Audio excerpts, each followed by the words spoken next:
I wasn't supposed to be there that day. That's the thing about moments that change you, they never show up when you've planned for them. They arrive on a Tuesday when you're tired, when your shoes are rubbing a blister on your heel, when you're carrying a paper cup of coffee that's already gone cold. I was in London for a conference.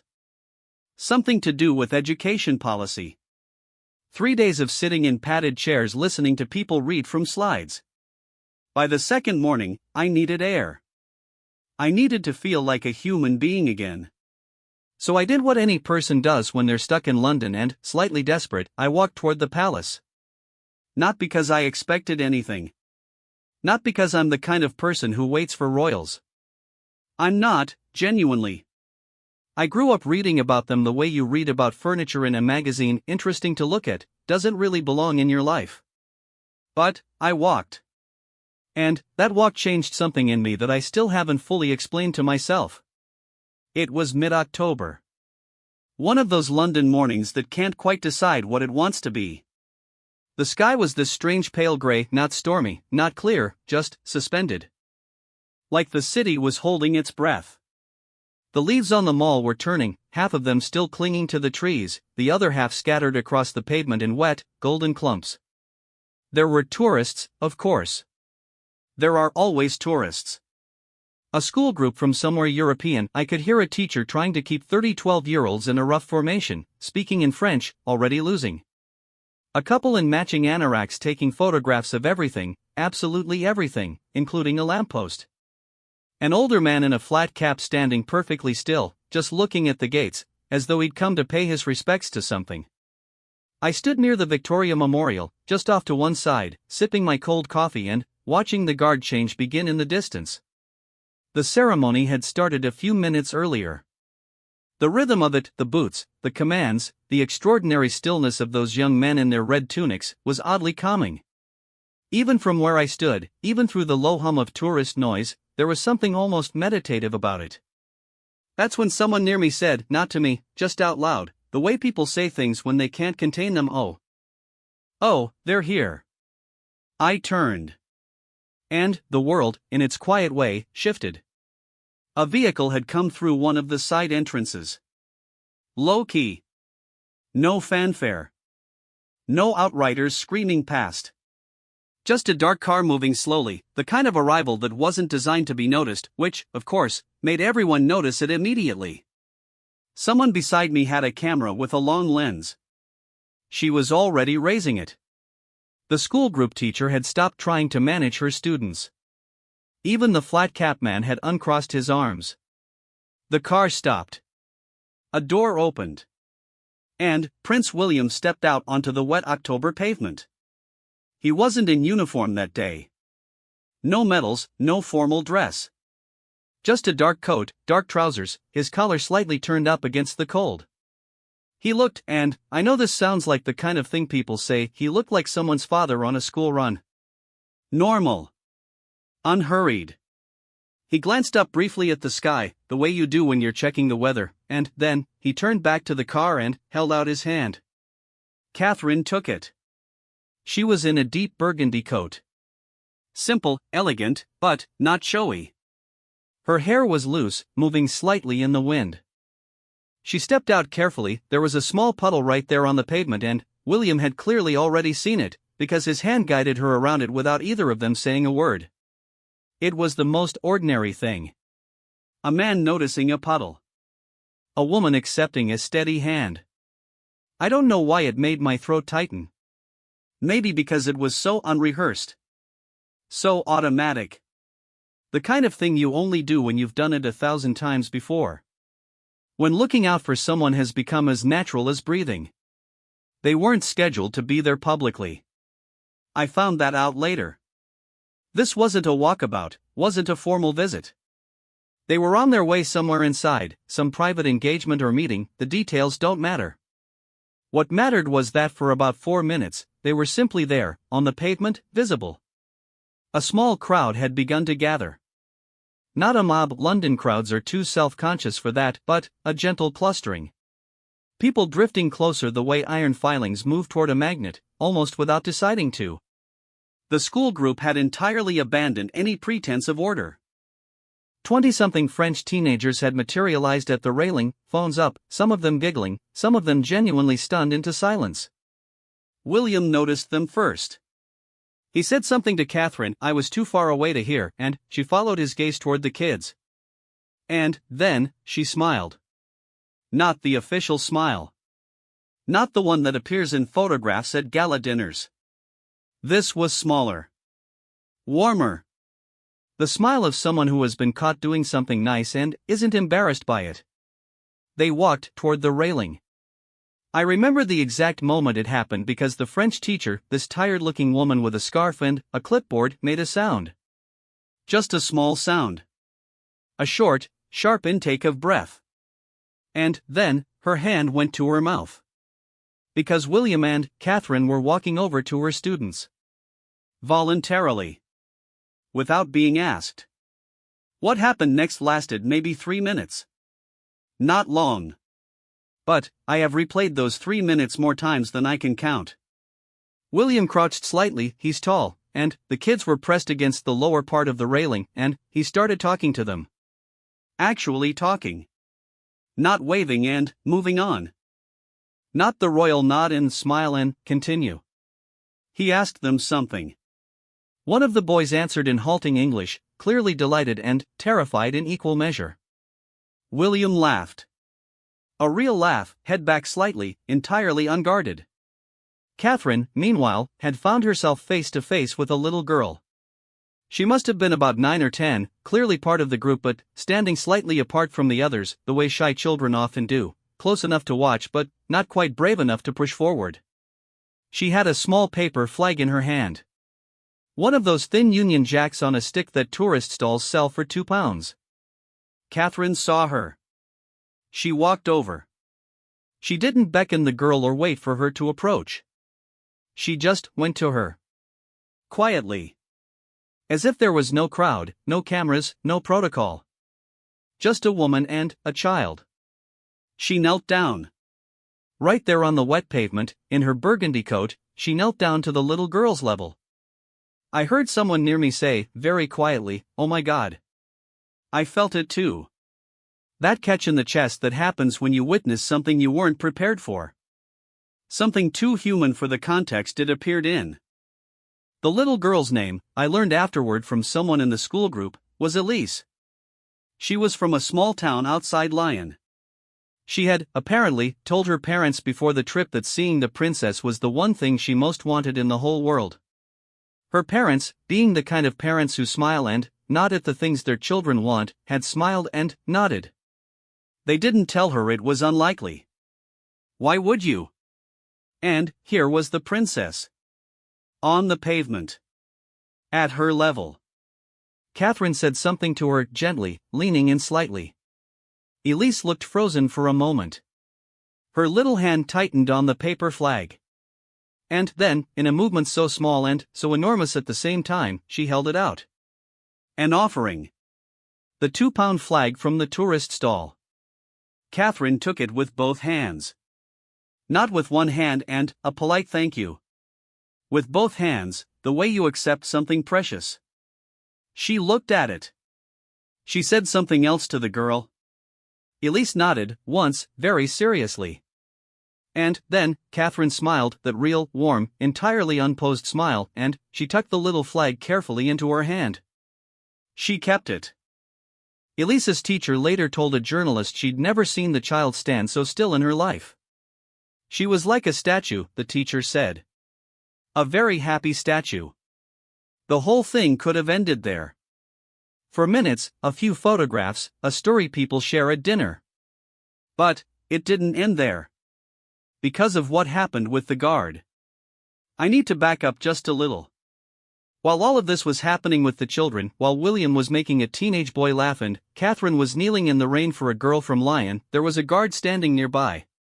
One of the ceremonial guards.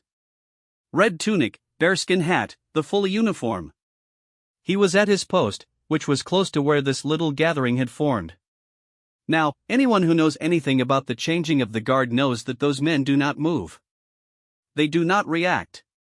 They are trained to be walls, breathing, blinking walls, but walls. Tourists shout at them, press their faces close, wave things in front of them. They stay still. This guard was young. I noticed him earlier, during the ceremony. Something about his posture rigidly, almost desperately upright. Like someone concentrating very hard on not making a mistake. He was still at his post when the crowd gathered. Still perfectly still. Still facing forward. But, as Catherine stood back up from kneeling, slowly, brushing a small wet mark from her knee without any self-consciousness, she glanced in his direction. He was not looking at her. He was absolutely, completely, rigidly not looking at her. And, she noticed something else. To understand what she noticed, you need to picture the scene properly. It's October. It's cold. The ceremony has been going on for a while. This young guard, early 20s, at most, has been standing in the same position for a long time. And, at some point during the gathering of the crowd, during the press of people moving slightly closer, someone had jostled the railing. Not badly. Nothing dangerous. But, the movement had shifted something, and, a small child, a toddler, really, maybe 3 years old, part of another family entirely, had slipped slightly under the lowest bar of the barrier. Not far. The child wasn't in any danger, not really. But, the child's mother hadn't noticed, because she was looking at her phone, trying to get a photograph. And, the child, delighted by this new low-to-the-ground freedom, was beginning to toddle forward. Directly toward the guard's feet. The guard had seen it. I could tell, because the angle of his eyes had shifted, just barely, just the flicker of awareness, but he was at his post. Protocol is protocol. You do not break from your post. You do not react. Not even for this. Catherine saw the whole thing in one glance. She was moving before anyone else had fully processed what was happening. She didn't run. She didn't make a sound. She simply crossed the short distance quickly, smoothly, and she bent down and scooped the toddler up with both arms, easy, practiced, the movement of someone who has held small children 1,000 times, and she stood back up and turned to find the mother. The mother had looked up by then. Her face went through about 4 expressions in 2 seconds: confusion, alarm, recognition, and then, something that looked almost like it might become tears. He wanted to see, Catherine said. She was smiling. Her voice carried slightly in the sudden quiet. He was being very brave. The mother said something I couldn't hear. She reached for her son. Catherine handed him over gently, one hand briefly supporting the child's head in that instinctive way, and, for just a moment, 1 second, maybe less, her eyes met the mother's. Whatever passed between them in that look, I don't have words for it. The mother pressed her free hand to her chest. Catherine gave a small nod, the kind that says you're all right, it's fine, nothing happened. And, then, she stepped back. William had appeared at her shoulder. He'd seen the whole thing. He put one hand briefly on her back, not a pose, not for cameras, just the quiet reflex of a man checking that the person he loves is okay. She turned to him. Said something short. He nodded. They both looked at the toddler, who was now completely unconcerned by all of it and was trying to grab his mother's earring. William laughed again. That same real laugh. And I realized my face was wet. Not from rain.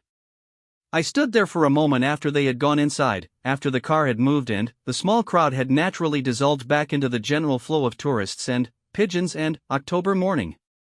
The French teacher was writing something in her notebook. The man with the flat cap had sat down on a bench nearby and was simply looking at the middle distance with an expression I recognized, the expression of someone quietly rearranging something inside themselves. The mother with the toddler was still standing near the barrier. Her son was now asleep on her shoulder, completely indifferent to his 5 minutes of being the most important child in London. She was looking at the gate where they had gone in. Just looking. I thought about what I had seen. Tried to put it into some kind of order. A woman kneeling on wet pavement for a shy girl with a paper flag. A toddler scooped up before his mother even knew he needed it. A real laugh. A hand on a back. The private language of two people who know each other too well for anything to need explaining. I kept thinking about the puddle.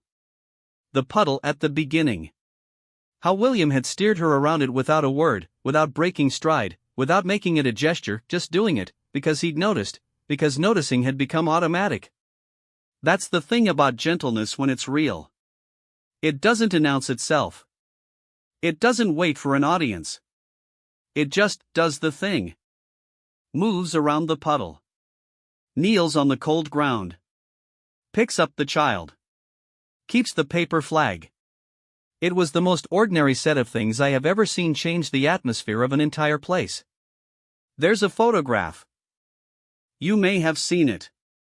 It circulated online a few days after that morning, shared millions of times, translated into dozens of languages, printed in newspapers in countries I've never visited and probably never will. In the photograph, Catherine is mid-kneel. Her coat is slightly damp at the knee. Her hair has fallen forward a little from the wind. She is looking at the small girl, and her expression is the thing that stops you. It's not a performance. It doesn't have the smoothed, managed quality of public emotion. It's just open. The way a face looks when it isn't thinking about how it looks. The little girl, Elise, is blurry in the foreground. You can see her hand outstretched, the paper flag just leaving her fingers. You can see Catherine's hands reaching to receive it. That photograph won an award. I know because the photographer, a freelance journalist who had been in the area entirely by accident, shooting something else entirely, told the story in an interview. She said she almost put the camera down. She had been there for 40 minutes already, shooting standard tourist and palace photographs for a travel feature. Nothing exciting. Standard stuff.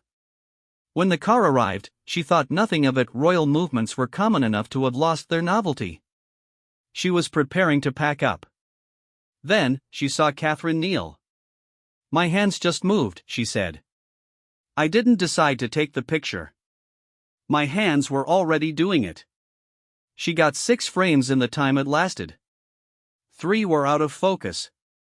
1 was partially blocked by a tourist's arm. 1 captured the moment just after Catherine already standing, the flag already in her hand. And 1, the one you've seen, caught the exact second of the exchange. The offering and the receiving. She sold it thinking it might run as a small human interest piece. She wasn't wrong about the human interest part. I wasn't aware of the photograph until 3 days after the morning it was taken. I had gone back to my conference. I had sat through the remaining sessions. I had traveled home. I had unpacked my bag and made dinner and called my mother and done all the ordinary things that come after an extraordinary thing and help you pretend the extraordinary thing didn't quite reach inside you the way it did. And then I opened my phone and there it was. It looked, and this is the odd thing, it looked exactly as I remembered it. The details were right. The light was right. Even the slight blur of Elisa's reaching hand was exactly how I had seen it in real time. Photography does that sometimes. It takes a moment that you felt in your body and holds it at arm's length so you can look at it properly. I stared at the photograph for a long time. Then, I read the comments underneath. Which I probably shouldn't have done, because reading the comments underneath photographs on the internet is rarely a good idea. But I did. And something happened. Thousands and thousands of people who were not there. People who had never visited London. People who had never seen a royal ceremony or a palace gate or an October puddle on a grey pavement. They were writing things that I recognized. I don't know why I'm crying at a photograph. Something about this picture just breaks me a little. The good kind of breaking. She didn't have to do that. That's the whole thing. She didn't have to. One woman wrote, "My mother used to kneel down for me like that when I was scared. I haven't thought about that in years." That one sat with me for days. Here is what I've come to understand about why that photograph, why that morning, hit people the way it did. We live in a time that is very loud. Very performed. Everything is content now. Every gesture exists in relationship to how it will look, how it will be received, what it will communicate. We are all, in some way, always thinking about the frame. The angle. The caption. And then, here is this woman, kneeling on wet October pavement, in a good coat, for a shy child who had absolutely nothing to offer except a 2-pound paper flag and a small heart full of hoping. No announcement. No setup. No one was waiting with a prepared message about what this moment represented. It just happened. Because a child was standing slightly apart and Catherine noticed and Catherine went to her. That's it. That's the entire thing. And, somehow that simplicity, that complete, uncomplicated, unrehearsed gentleness, was enough to undo people across 6 continents. A few weeks after that morning, I started looking into it more carefully. Talking to people who had been there. Tracking down accounts. Not because I had any professional reason to, I'm not a journalist, I'm not a royal watcher, but because I needed to understand what I had witnessed. I needed to know if it was as real as it felt. The French teacher's name was Madame Arnaud. She gave one interview to a French magazine, and in it she described the moment with the kind of specific clarity that tells you a memory has set hard, the way concrete sets. The children were excited, of course, she said. But it was not, it was not a screaming kind of excitement. It was very quiet. Because they felt something. Even the ones who do not care about royalty. They felt that this woman was present. She was there with them. Not performing being there. Just there. She described Catherine speaking to Elise. She asked her name, Madame Arnaud said. And, when Elise told her, she repeated it. She said, Elise. That's a beautiful name. Very simple. But, she said it as if she meant it. And Elise, who is a child who does not often speak to strangers, she started talking. She told the princess about her dog. She told her the dog's name was Biscuit. Madame Arnaud paused in the interview at this point. The journalist noted a silence of several seconds. The princess laughed, she finally continued. She said, Biscuit. I love that. And, she did not move on. She stayed. She asked if Biscuit was a good dog. Elise said he was the best dog in France. The princess said, I believe you completely. I read that and I had to put my phone down. Not because it's grand. Not because it's historic. But because of how small it is. How perfectly, precisely small. A princess on a wet pavement asking about a dog named Biscuit. Staying for the answer. The toddler's mother's name was Priya. She was from Birmingham, visiting London with her husband and their 18-month-old son, Rohan. She didn't give interviews for weeks, and, when she finally did just a short post on her own social media, nothing formal, it was brief and completely unadorned. I wasn't even watching him for a second, she wrote. I was trying to get a picture. When I looked up, she was already holding him. She didn't make me feel terrible about it, even though she could have. She just handed him back and said he was being brave. She said it so warmly that Rohan started showing off.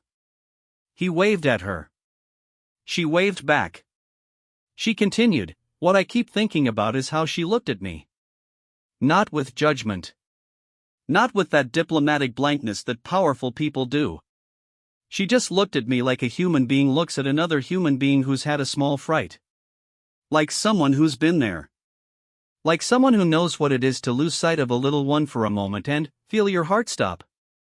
I think that's what people are responding to, she wrote. Not the title or the fame or the coat. The fact that she looked at me like she knew. I went back to the Victoria Memorial twice more that autumn. Once on a grey Thursday, when the leaves were mostly gone and the tourists were thinner and the whole place had that quiet, end-of-season feeling. I stood in roughly the same spot. Looked at the gates. Tried to remember the exact positions of things, where the car had stopped, where the school group had been, where the guard was standing. The second time was in November, early, just before the light went completely. There was almost no one around. Just me and a young couple and a man selling roasted chestnuts from a cart. I'm not entirely sure what I was looking for. Something, I suppose. Some residue of the morning. Some confirmation that it had happened in the physical world and not just in the slightly too emotional interior of my own head. Both times I left without quite what I came for. And both times I walked away somehow still satisfied. William's role in the morning is something I've thought about carefully, because it's easy to overlook. When a photograph goes around the world, it captures one moment, one angle, one person's face. Catherine's kneeling, Catherine's hands receiving the flag, became the image. William is largely off-screen. But he was there for all of it. He was the one who noticed the school group first. He was the one who said something to Catherine and pointed. He held back while she went to Elise, deliberately, clearly, because he understood that sometimes the most useful thing is to give someone space to do the thing they're about to do. When she picked up the toddler, he was 3 steps behind, watching. Not swooping in. Not redirecting. Just present. Ready. The hand on her back afterward. The single question, you could see his lips move, 1 word, maybe 2. Are you okay? Or maybe just, okay? There's a particular kind of strength in that. The strength that doesn't need to be at the center. The strength that knows when to step forward and when to stand just behind and to the left and let the person you love do the thing she's doing. I've been with my own partner for 11 years. I know that kind of language. The shorthand. The glance that means I see you. The stillness that means I'm here. It looked, across a cold October morning and a distance of 30 feet, exactly like that. The guard, the young one who had been so rigidly at his post, was identified in a few of the press articles that followed. His name wasn't published, but several people who'd been there mentioned him. Mentioned the frozen quality of his attention when the toddler had gone under the barrier. The way he had clearly seen, clearly registered, clearly fought with himself. Protocol said, don't move. Stay at your post. This is not your situation to manage. But here is what someone told me later, a retired soldier, someone who understood the rules of ceremonial guard duty from the inside.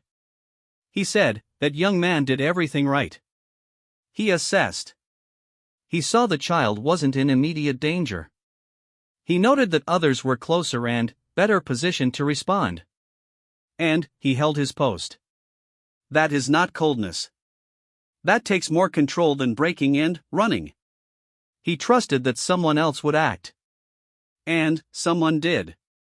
He paused. Then, he said, and I'd wager he'll remember that morning for the rest of his life. The princess kneeling.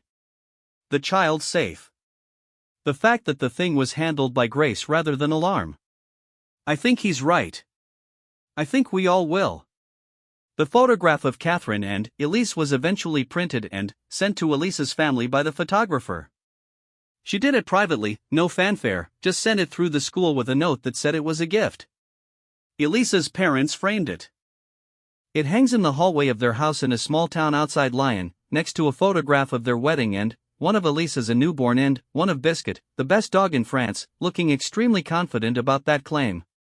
Madame Arnaud told me this in an email she sent after I had written to her through the school. She also told me one more thing, the last thing she wrote before she signed off, and it's the thing I keep coming back to when I try to understand what that October morning actually meant. She wrote, Elise asked me on the bus home if the princess would remember her.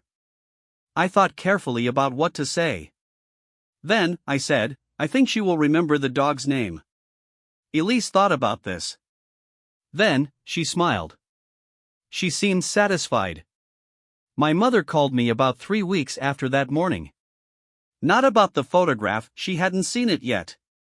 She called about something else entirely, something routine, one of those calls where you catch up and there's no particular agenda and the conversation drifts wherever it goes. At some point I told her about London.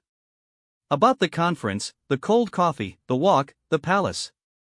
She listened. I told her the whole thing. The puddle. The kneeling. The toddler. The paper flag. The laugh. When I finished, there was a pause on the line. Then, my mother said, "You know what that reminds me of?" I said I didn't. She said, "Do you remember when you were about 7, and we were at that awful Christmas parade, and you were exhausted, and you'd lost your glove, and you were trying very hard not to cry? And there was that woman, we didn't know her, she was a stranger, and she knelt down and she said, 'Here, let me help,' and she tied your coat properly, and she said you were going to be okay, and she smiled at you and walked away?" I sat with that for a moment. "I haven't thought about that in 30 years, I said. "I think about it all the time," my mother said. "Because it cost her nothing. She just saw you." And she stopped. We were both quiet for a moment. "That's what it is," my mother said. "That's what you're trying to explain." Someone stopped. The world did not, in any measurable sense, change that October morning. No policy was rewritten. No border shifted. No history was made in the way history is usually made, with documents and declarations and consequences you can track in a straight line forward through time. What happened was smaller than that. And larger. The comment I couldn't stop thinking about, the one from the woman whose mother used to kneel down for her, I eventually found her. Or rather, she found me, after I wrote something online about what I had witnessed. She messaged me. Her name was Fiona, she was from Scotland, she was in her late 40s, and she told me that her mother had died 2 years ago. She was a very quiet woman, Fiona wrote. She didn't make speeches. She didn't have grand gestures. But she had this habit her whole life, as far as I know, of kneeling down for people. For children, obviously, but for adults too sometimes.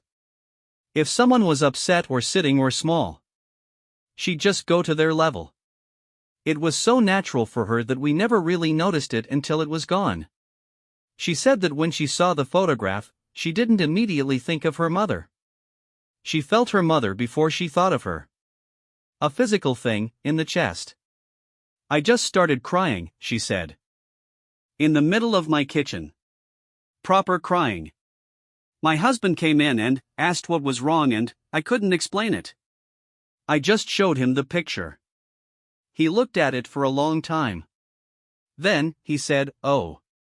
Just that.' And he put the kettle on." I've thought a lot about why this particular story traveled the way it did.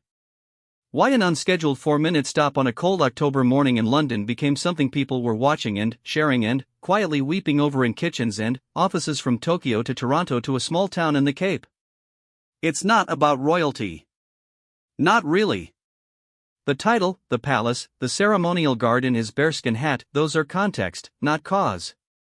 You could have placed any two people in that situation and the core of the story would be the same. It's about being seen. That's it. That's the whole interior of it. Elise was standing slightly apart from her friends because she was shy. Because the world felt slightly too big in that moment. And someone walked over and knelt down and said her name back to her and asked about her dog. Elise was seen. Not photographed. Not noted. Seen. Priya looked up and her son was already safe, and the person who had made him safe was looking at her with an expression that said, without words, without performance, "I know. It happens. You're not a bad mother. He's okay. You're okay." Priya was seen. Not judged. Not managed. Seen. And something in the millions of people who watched the photograph or read the account or heard the story recognized that seeing. Recognized it in their own histories. The moments when someone stopped for them. The moments when no one did. The chronic, unspoken hunger for someone, anyone, to simply, without agenda, without performance, without the need for applause, stop and acknowledge that you are here and that your being here matters. I talked to a psychologist friend of mine about it, maybe a month later. I was still processing. She's the kind of person who was very useful to talk to when you're still processing. She said, "What you're describing is what we call a witnessed moment. The neurology of it is actually quite well documented. When we observe an act of genuine, unperformed empathy, not described, not reported, but actually witnessed, our mirror neurons fire in a very specific pattern. We don't just understand it cognitively. We feel it. In our own bodies." She leaned back. And, when millions of people witness it simultaneously, through a photograph, a video, a story, something interesting happens collectively. It becomes a shared emotional experience. A moment of, let's call it, synchronized recognition. We all feel something together, even though we're apart. She paused. It's very rare, she said. We are very divided. We disagree about almost everything. And then, occasionally something cuts through all of that and, for a moment we all feel the same small thing. That's not nothing. That's actually quite profound. I asked her why it makes people cry. She thought about it for a moment.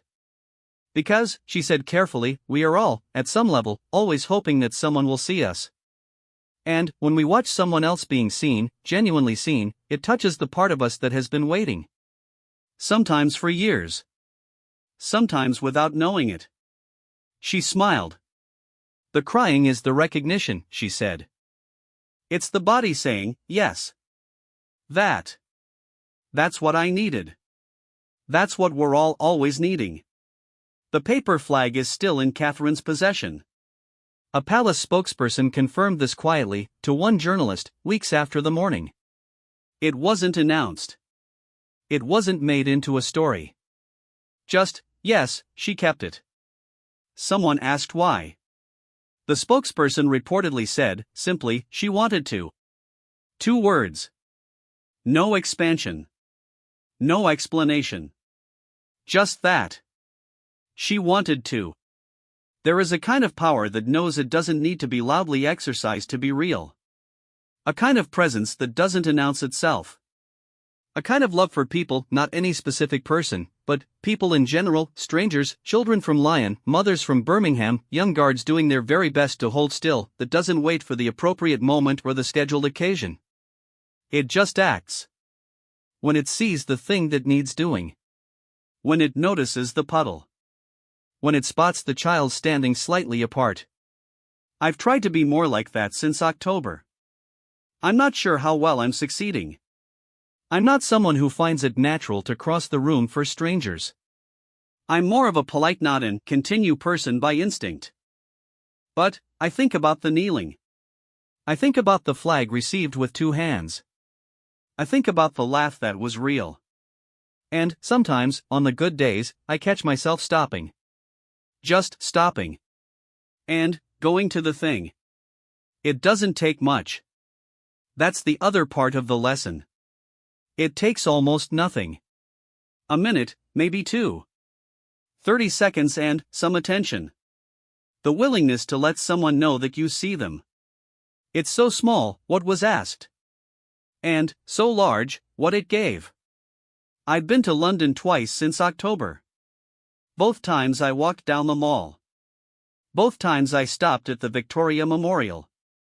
Both times I looked at the place where the car had stopped, where the small crowd had clustered, where a woman in a burgundy coat had folded herself down to the level of a shy girl with a paper flag. Both times I didn't stay long. There was nothing there to stay for, in one sense. Just pavement. Just gates. Just the ordinary architecture of an ordinary city going about its ordinary business. But, both times I stood there for a moment longer than I meant to. Just standing. Just looking. The second time, a little boy near me tugged his father's sleeve and said something. The father shook his head, whatever the boy wanted, the answer was no. The boy's face went through its feelings, the small private weather of childhood disappointment. The father saw it. He crouched down. He said something quiet and private. The boy listened. Slowly, his face changed. They stood back up together. The boy slipped his hand into his father's. They walked on. I watched them until they were out of sight. Then, I turned up my collar against the cold, and I walked on too. That morning in October was not a historic moment. There are no official records of it. No plaques will be erected, no documentaries commissioned, no chapters written in political biographies. It happened and, it was small and, it was over in 4 minutes and, the pigeons on the mall paid no attention at all. But, it traveled around a hurting, divided, noise-saturated world at the speed of feeling.